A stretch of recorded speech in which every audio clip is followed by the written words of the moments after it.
Ujú. Eh, Se me ocurrió que sería bueno en este encuentro tratar un poco la normativa. Ujú. Es decir, normativa que en conjunto hace al universo del consumo. Entonces, ¿cómo vamos aplicando las normas de acuerdo a las distintas, digamos, intereses, a los distintos conflictos que se vayan suscitando? Por eso, porque veo que algunos solamente nombran 24240 y a veces el Código Civil Comercial de la Nación, pero por ahí. Entonces, la idea es hoy traer un poco este tema. ¿Cuáles son las normas que tenemos que hablar en materia de consumo? ¿Por qué? Porque interactúan, confluyen, no se fusionan en algunos temas, en otros hay dúplicas, en otros no, en otras tenemos que aplicar la norma supletoria. A ver, partimos entonces de la primera que fue dictada, que se refiere a la lealtad comercial. Por supuesto que hubo otras normativas, porque la que está vigente hoy, digamos, partió en el año 83, que fue, perdón, yo dije la que está vigente, no, estaba vigente la que trata la lealtad comercial, que data del año 1983, ya derogó otras anteriores que no vale la pena mencionar, pero en el 83 surge esta ley 22.802 que se refiere justamente a la materia lealtad comercial. Reúne, digamos, en un solo cuerpo normas vigentes que están referidas a la identificación de mercaderías. ¿Mm? Y otro tema es la publicidad, ¿no? Publicidad tanto de bienes muebles, de bienes inmuebles o de servicios. Y también trata la autoridad de aplicación y las atribuciones que tienen, ya sea a nivel nacional como local. Luego, las infracciones, sanciones y recursos. Pero esta ley fue abrogada, no quiere decir anulada, modificada por otra ley o por otro cuerpo, que en este caso fue abrogada por el decreto 247 del año, perdón, 274 del año 2019. Entonces, en materia de lealtad comercial, tenemos que tener como vigente el decreto, reitero, 274 del año 2019. A ver, algo que sí menciona todas las causas que fueron iniciadas por conflictos, por supuesto, en vigencia de la ley 22.802, se continuarán tramitando, cuando en el año 2019 se continuarán tramitando conforme la normativa que estipulaba en ese momento. Las nuevas acciones que se susciten, ahí sí se aplicará ipso facto el 274. Y este 274, este decreto, ¿qué trata? Yo lo voy a hablar en general. Hoy vamos a hablar normativas en general, para que ustedes sepan cuál es la norma que tienen que tener a la mano para resolver un determinado caso. Entonces, ¿qué trata este decreto? Este decreto, sobre todo, tiene un único objeto, que es asegurar la lealtad y la transparencia en todas las relaciones comerciales, ¿no? Y van a garantizar el acceso a la información sustancial, a la información esencial. ¿Sobre qué? Sobre productos y los servicios que se comercializan en la República Argentina. Ese es el fin de este decreto. ¿No? ¿Y a través de qué? A través de canales, sean físicos o sean digitales, porque hay actualización digital a partir del año 2019 con el Ministerio de Modernización, es decir, bueno, se amplió lo digital. Y entonces, a través de estos canales físicos o digitales, ¿y en son de quién? En interés de todos los participantes del mercado. ¿Y quién es el mercado? Es el ámbito, el mercado es el ámbito en el cual los oferentes y los que demandan, y los demandantes de un bien o de un servicio, realizan una o más transacciones comerciales. Eso es el mercado. Entonces, en este decreto que realmente está reemplazando la ley de lealtad comercial, este decreto, el objetivo que persigue sobre la lealtad es este. Entonces, determina cuál es el objetivo propio, ¿no? Que es asegurar la lealtad y la transparencia. Y luego, ¿qué es el mercado? Fíjense ustedes que llama la atención, pero es categórico. Si ustedes analizan el artículo 2 de esta ley, van a darse cuenta que habla sobre orden público. ¿No? O sea, las convenciones entre particulares no pueden dejar, tengo tos para colmo, no pueden dejar sin efecto, digamos, las previsiones normáticas de este decreto. Ahora, eso no quiere decir que las partes que se encuentran en un proceso judicial no puedan llegar a conciliar o a encontrar otra forma de solución de conflictos, ¿no? Que no esté prevista en el decreto, ¿no? Pero que van a acordar a través de una audiencia que convocará el juez. Entonces, si bien es de orden público, no quiere decir que judicialmente no se pueda arribar a otros mecanismos. Y otra cosa que me llama la atención, que la ley de procedimiento administrativo, todos los principios los tienen en consideración como principios básicos. Entonces, los principios que se contemplan, ¿no? Es decir, bueno, es decir, son de aplicación y también, es decir, yo diría, imperativa.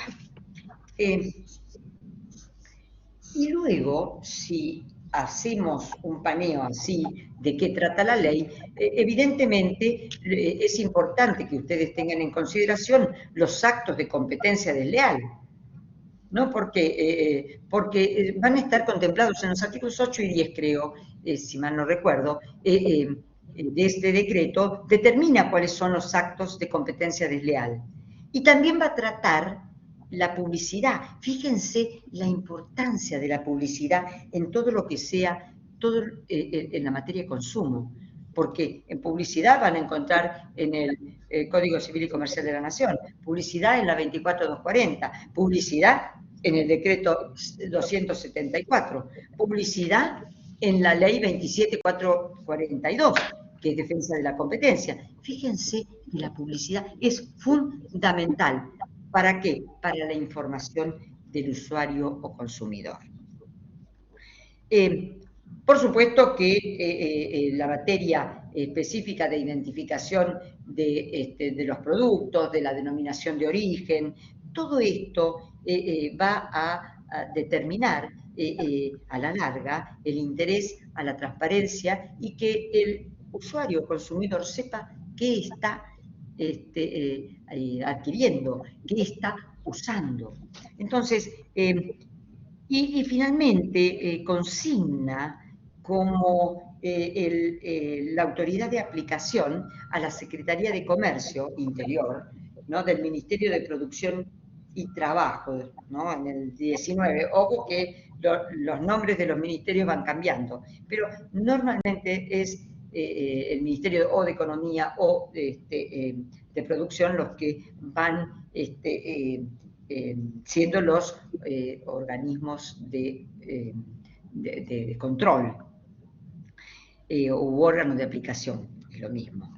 Y luego ya determina, por supuesto, cómo se determina una acción judicial, es decir, ante el conflicto, cómo tiene que interactuar el perjudicado, y entonces en los artículos 61 y 66 determina la forma.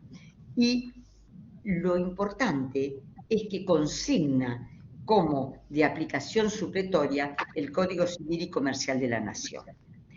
Sobre este decreto, digamos, en su esquema, no tengo más para decir, pero sobre el tema lealtad comercial, en el próximo encuentro, que va a ser en los primeros días de noviembre, por supuesto que no va a ser el día del examen, del recuperatorio, que es el día 3 de noviembre. Voy a ver si se coloca el 2 o, bueno, no sé, ya lo informaremos. Y entonces, este tema va a ser dado por la profesora María Laura Cosentino, que va a abordar, en definitiva, ejemplos y casos sobre la identificación de los productos. Y la denominación de origen y cómo se plantea en caso de conflicto. Bien, eso es entonces en materia de lealtad comercial. Sabemos entonces, en suma, que el decreto 274 del año 2019 es el que está vigente. En segundo término, ya en el año 1993, porque la ley de lealtad comercial dató del año 1983. 10 años después se dicta la ley 24240, que es defensa del consumidor.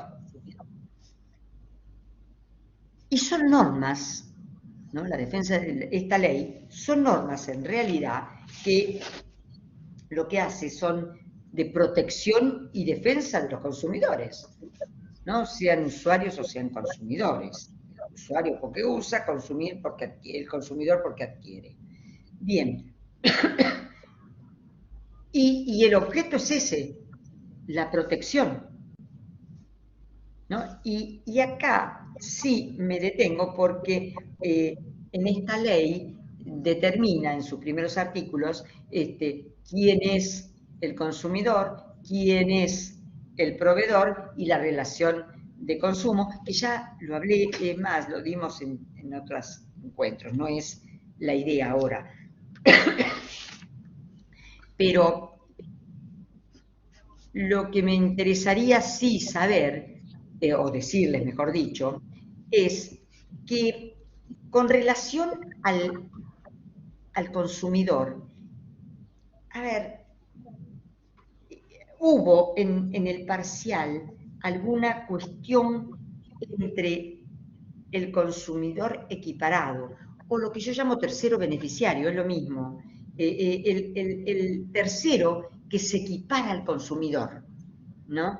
Y el bystander, que en realidad es un tercero expuesto. Todos entienden el concepto, ¿no? Y también dijeron, la mayoría, algunos no, pero la mayoría, dijo que el bystander está excluido, y por cierto que es así, ¿no? Porque si bien estaba en la ley 24240, con la sanción del Código Civil y Comercial de la Nación, se lo excluye. Entonces, se lo excluye. ¿Y quién surge? En lugar del tercero expuesto, surge el tercero equiparado al consumidor, que es otra cosa. Porque algunos dicen es lo mismo, nada más que un poquito de una imagen diferente. No, son cosas distintas. Por eso que queden claro, el bystander no tiene ninguna participación en la relación de consumo, ninguna. Entonces, es el que va por la calle y, bueno, por alguna razón se ve afectado, ¿no? El caso Moca y tantísimos casos que ha habido. Pero se excluyó. Y ahora el equiparado es el que, si bien no firmó, pero se lo equipara al consumidor porque también es el que esa adquisición adquiere o utiliza en forma gratuita o onerosa bienes o servicios. Entonces, es decir, se lo equipara a ese tercero. Por eso yo digo el tercero beneficiario. La mayoría habla del contrato de seguro. Hay muchos, no es el único ejemplo. Entonces, tercero beneficiario puede ser, si yo tengo internet en mi casa, ¿no? E invito a mis colaboradores, a los profesores que colaboran conmigo en las universidades, va de suyo, que para presentar un trabajo, y bueno, de pronto se corta internet y no lo podemos presentar, ellos se ven afectados. Ellos podrían ir contra la empresa de la que sea, Telecentro o Fibertel, la que sea. Entonces, quiero que sin duda distingan lo que es el bystander del tercero equiparado al consumidor. Y, por otro lado, también hablan de que el código incluye, en el 1096, incluye al bystander. Y en realidad no, porque no lo está incluyendo. Él habla en general de los que participan en la relación mercantil, pero luego limita, no conforme lo que dice el 1092, y el 1092 tan solo habla de el consumidor o usuario, del consumidor o del tercero equiparado. Entonces, evidentemente, el tercero expuesto está excluido de nuestro ordenamiento jurídico. Bien,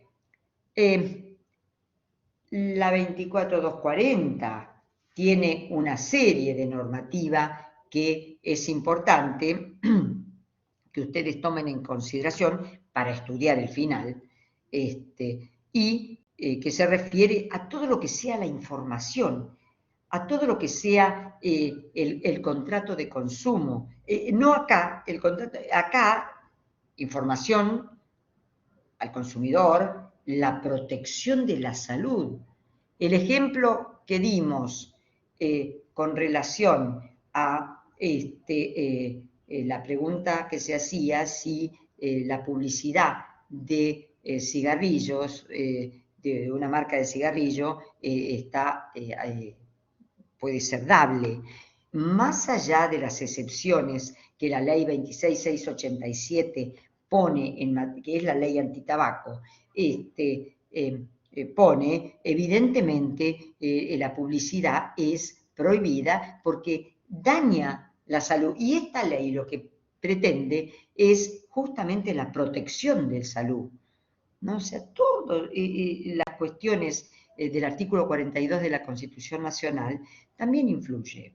Entonces, el ejemplo era que esa pregunta debía ser la respuesta, que la publicidad, más allá de determinadas excepciones que pone, pero la publicidad per se de carteles, en televisión, en radio, está prohibida en materia de marcas de cigarrillo.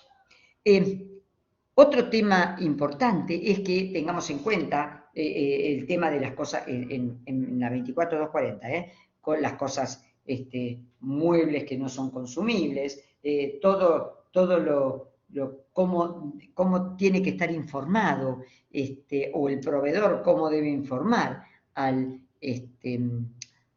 consumidor, la prestación de servicios, Luego, las modalidades, los servicios, por ejemplo, los usuarios de servicios públicos, ¿no? La venta domiciliaria, que son distintas formas.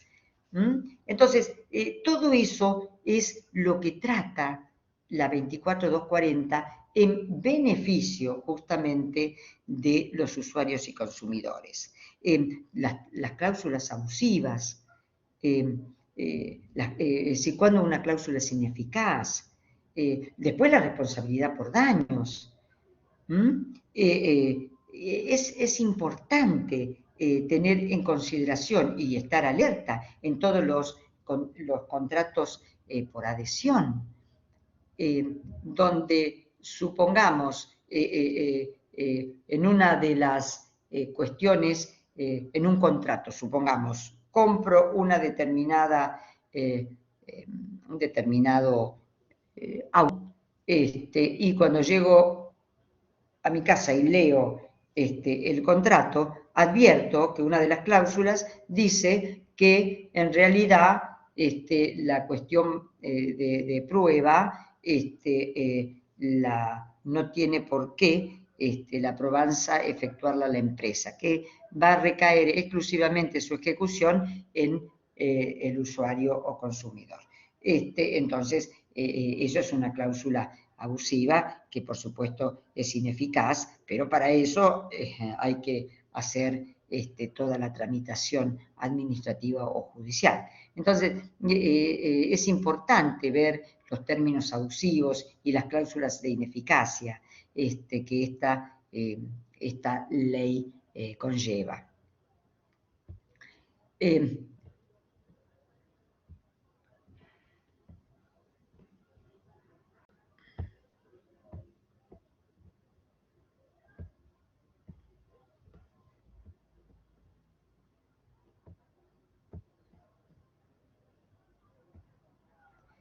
¿Me estuvieron escuchando? Sí, aló. Sí, profe. Se escucha muy bien, perfecto. No, porque me había perdido.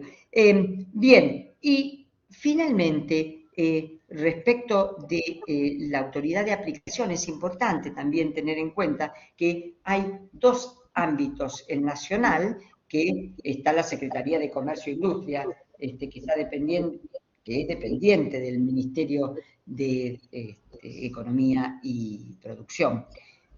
Pero también en la Ciudad Autónoma de Buenos Aires y en las provincias hay autoridades locales. Esas autoridades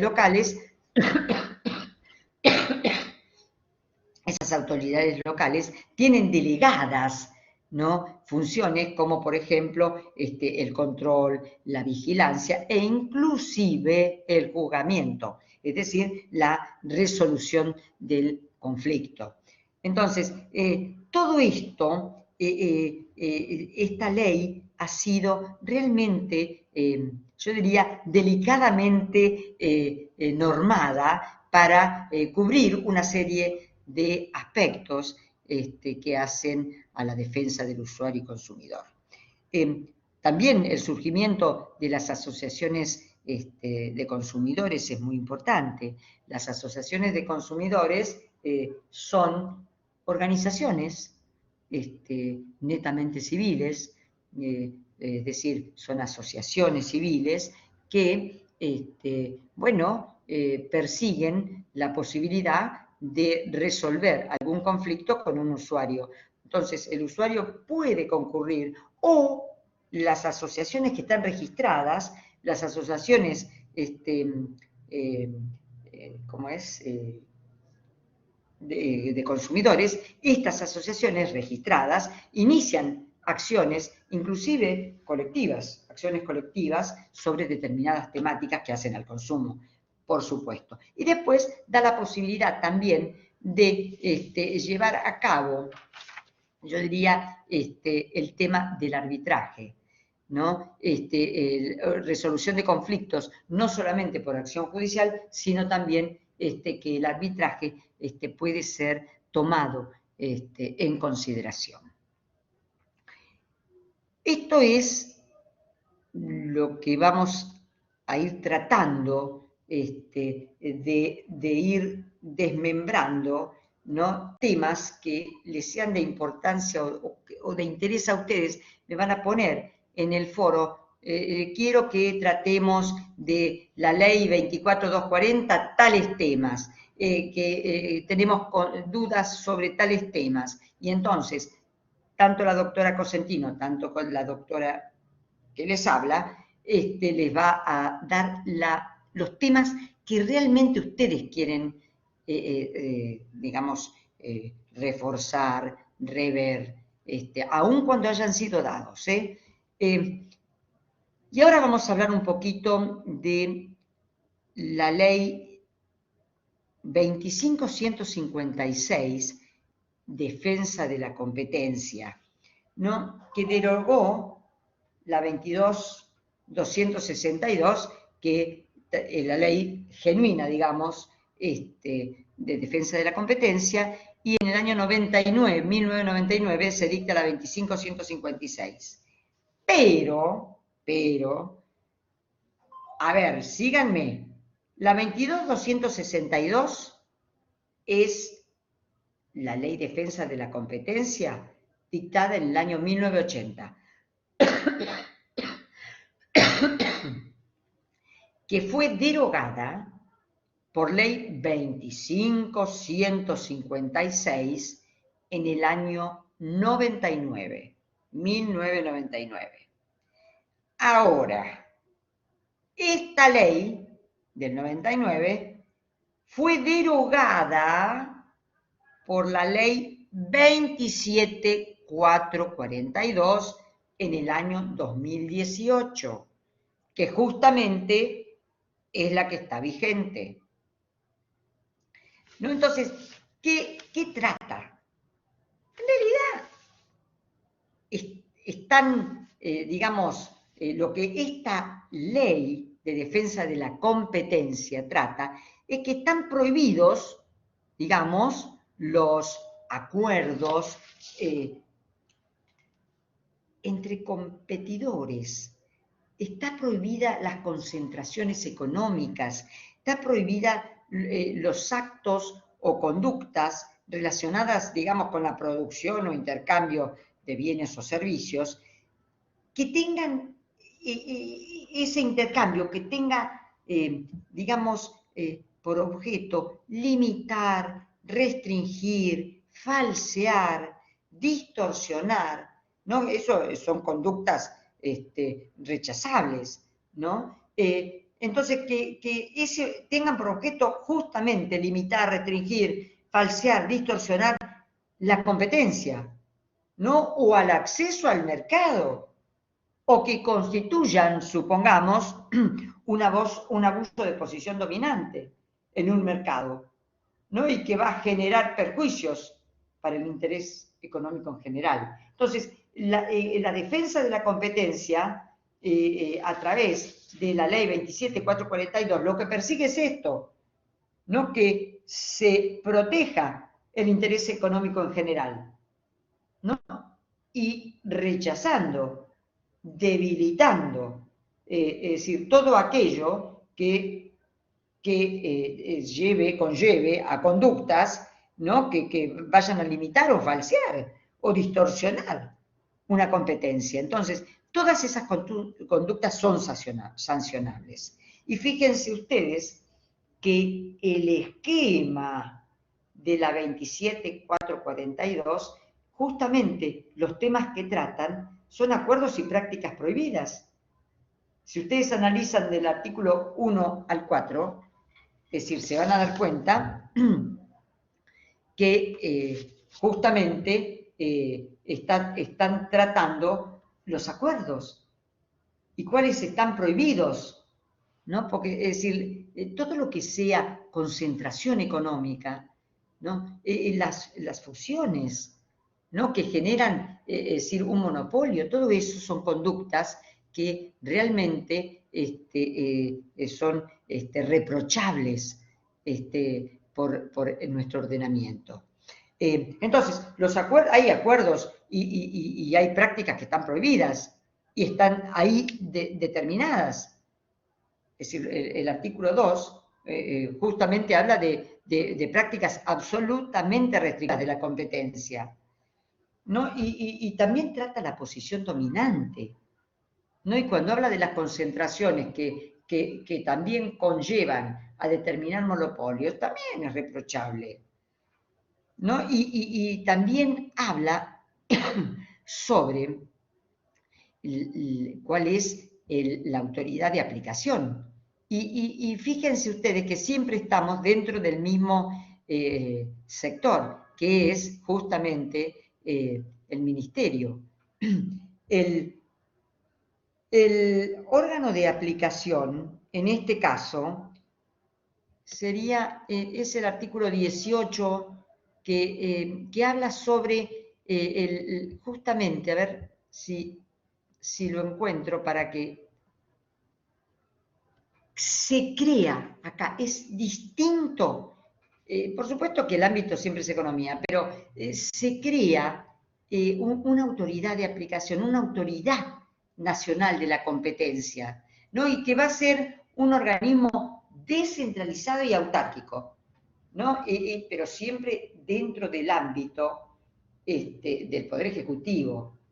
Entonces, ahí ellos son los que van a estar facultados para aplicar y controlar justamente el cumplimiento de esta ley, ¿no? que realmente es beneficiosa, ¿no? Para, digamos, para la protección de conductas, yo diría, tanto ilícitos o irregulares en el mercado. Entonces, la competencia tiene que ser leal.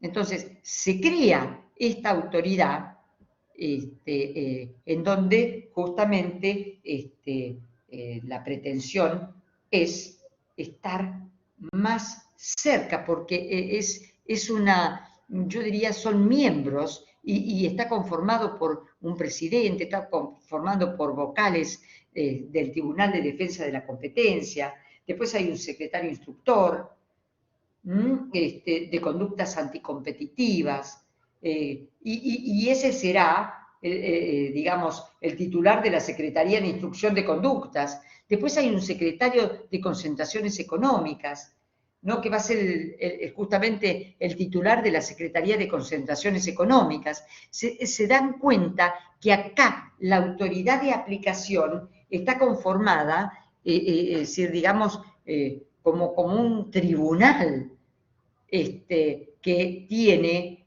distintas fases y áreas para poder llevar a cabo, tanto nacional, tanto provincial, es decir, distinto el control, digamos, de todas estas cuestiones que se van dando y que van atentando, yo diría, contra el mercado. Y algo nuevo que me llamó la atención en el año 18, cuando surge, que es, digamos, el programa de clemencia, ¿no? El programa de clemencia es cuando, por supuesto que esto no estaba con anterioridad, es cuando cualquier persona, ¿no? Ya sea humana o sea jurídica, que incurrió en una de las conductas previstas en el artículo 2 de esta ley, que justamente son las prohibitivas, podrá, yo diría, revelar o reconocer ante este tribunal que les acabo de decir de defensa de la competencia, acogiéndose a un beneficio de exención o reducción de multas. Entonces, esto, es decir, yo diría, hace más viable la posibilidad. Yo reconozco, cometí un error, entonces tengo 100.000 pesos, uy, no lo puedo pagar. Bueno, es decir, me acojo al programa de clemencia y quizá no pago 100, pago 80, ¿no? O por ahí realmente su conducta no ha sido dolosa, no ha generado un perjuicio total, entonces evidentemente puede lograr hasta la exención de una sanción. Entonces, esto realmente es importante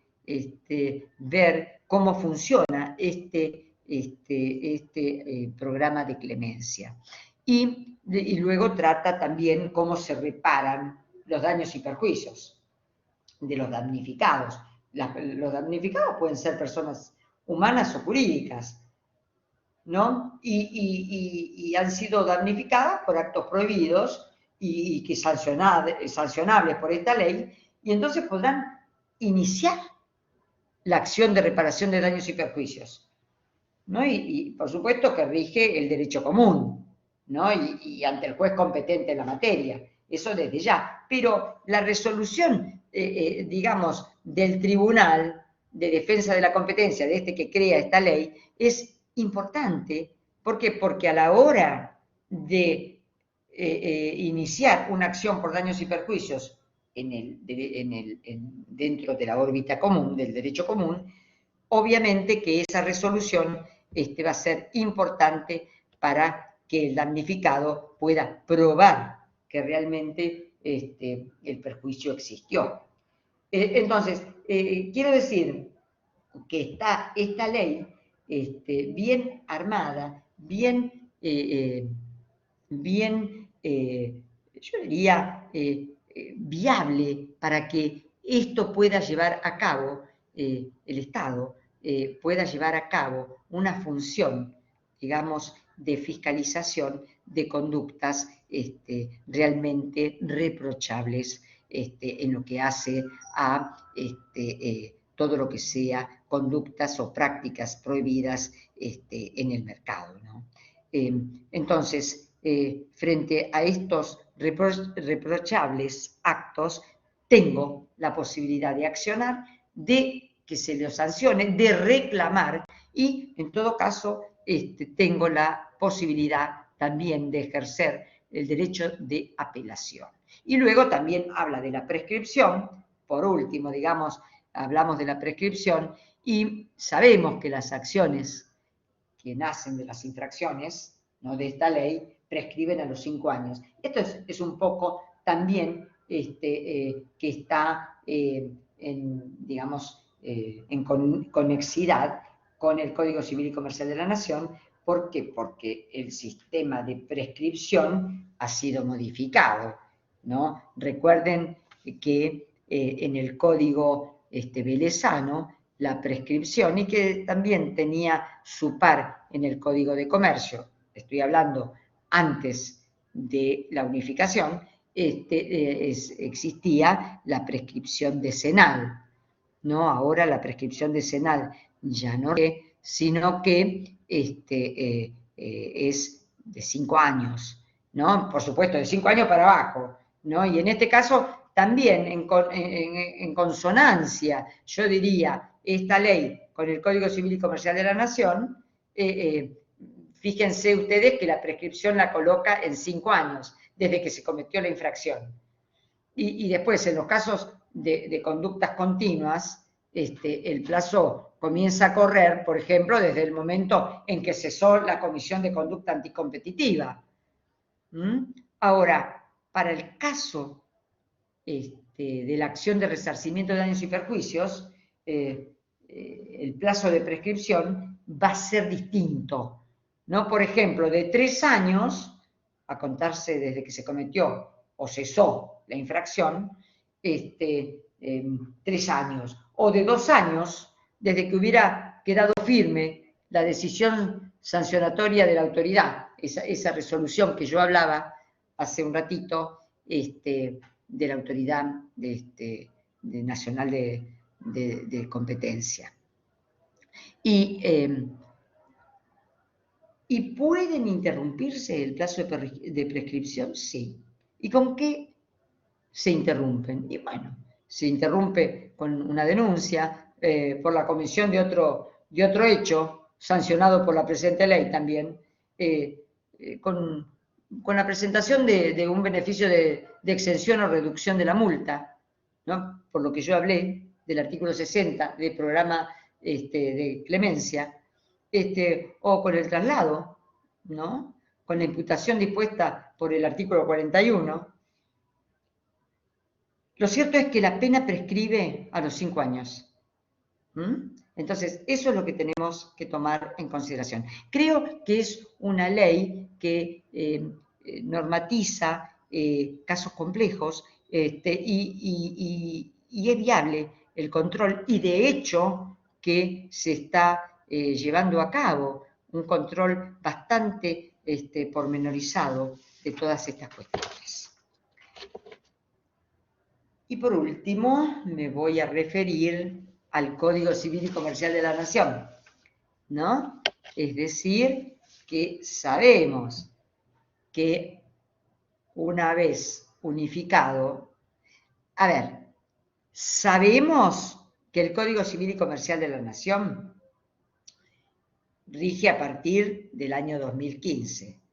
Ahora, las leyes que acabamos de ver siguen vigentes. No es que estas leyes, la 27442 es posterior, pero las otras leyes que son anteriores están vigentes. Por supuesto que sufrieron algunas, la primera que hablamos del decreto es del año 2017, o sea, ya está adecuado. Entonces, lo que quiero que analicemos es, con relación a lealtad comercial, ya sabemos cuál es la normativa que rige y al estar el decreto 274, a partir del 19, obviamente que es posterior al Código Civil y Comercial de la Nación, lo cual ya está adecuado. Defensa del consumidor tuvo muchas, no sé si tantas, pero tuvo algunas modificaciones, como por ejemplo el tema de lo que hablábamos del bystander, ¿no? Que fue excluido, justamente, o sea, fue modificado. Y luego, la última ley que tratamos recién, la 27442, como es del año 2018, también ya está adecuada al Código Civil y Comercial de la Nación. Eso es lo que sí quiero que ustedes tomen en consideración. ¿Y de qué trata? Lo inédito en el Código Civil y Comercial de la Nación justamente es haber consignado dentro de el tema de contratos, el contrato de consumo. Tan solo 30 artículos de contrato de consumo, pero habla sobre la relación de consumo, sobre prácticas abusivas, la información y la publicidad, muy importante. Después habla sobre lo que hablamos en el último encuentro que di yo, el contrato de consumo, y las modalidades especiales, las cláusulas abusivas. Entonces, fíjense que este código unificó, ¿no? en un solo tema el contrato de consumo. ¿Se aplica algunas pautas de la parte general? Sí, se aplican, pero también se aplica todo lo que sea, digamos, en lo específico, ¿no? Desde esos 30 artículos que van del 1092 al 1122, es decir, se aplican exclusivamente en la materia consumo, lo cual es importante que se haya consignado algo específico en esta materia. Con esto quiero dejar en claro entonces, voy a cortar acá, quiero dejar en claro lo siguiente. Hablé de las normativas que vamos a tener en cuenta, que tuvimos en cuenta en el parcial y que vamos a tener en cuenta el 3 de noviembre para el recuperatorio. Ahora, esto para el final tienen que venir sumamente afilados. ¿Por qué? Porque toda esta normativa es la que ustedes tienen que estudiar. Recuerden que el final no es a libro abierto. El final habrá cosas para que ustedes deduzcan, pero sin tener la posibilidad de consultar, ni por internet, ni por libro. Entonces, la idea es que tienen que hacer el análisis como lo estoy haciendo yo. Acá vamos a cerrar este universo legislativo, es lo que ustedes tienen que tener a la mano para estudiar. Vamos a ir desentrañando cada una de ellas. El contrato de consumo lo di hace pocos días. Vamos a tratar de que ustedes pongan temas que les cuesta o que les llama la atención, o que son más complejos, para que tanto la doctora Cosentino como a mí, que nos pidió la universidad, seamos quienes les vamos a dar pautas doctrinarias y pautas prácticas. Por eso, en la próxima reunión, que va a ser los primeros días de noviembre, quiero que ustedes me hagan llegar el temario de los temas que quieren que nosotros volquemos. ¿Alguna pregunta? No, profe. Está buena la iniciativa de poder consultar ese tipo de cosas. Perfecto, por eso, Ariel, la idea es esa. Los puntos que quieran ustedes, a ver, aquí tengo un mensaje, los puntos que ustedes quieran, lo hablamos. Sí, Ariel, 27442, ¿eh? Ah, se ve que tosí o algo así. Bien.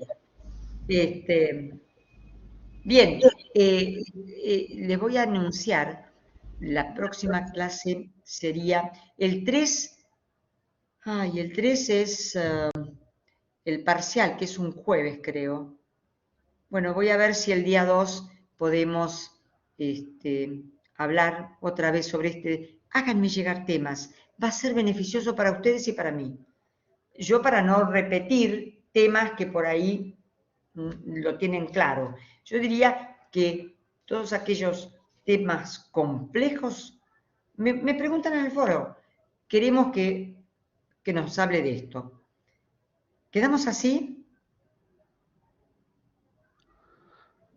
Sí, profe. Sí, profe, sí. Cualquier tema del programa, ¿no? Cualquier tema del programa. Perfecto. Cualquier tema, ¿ok? Bueno, Gracias, nos despedimos entonces. Gracias. Hasta la próxima. Muchas Bueno, gracias. Hasta luego. por nada. Que tenga buenas Hasta tardes. luego, igualmente. Fin de semana para todos, ¿eh? Igualmente. ¿Está bien?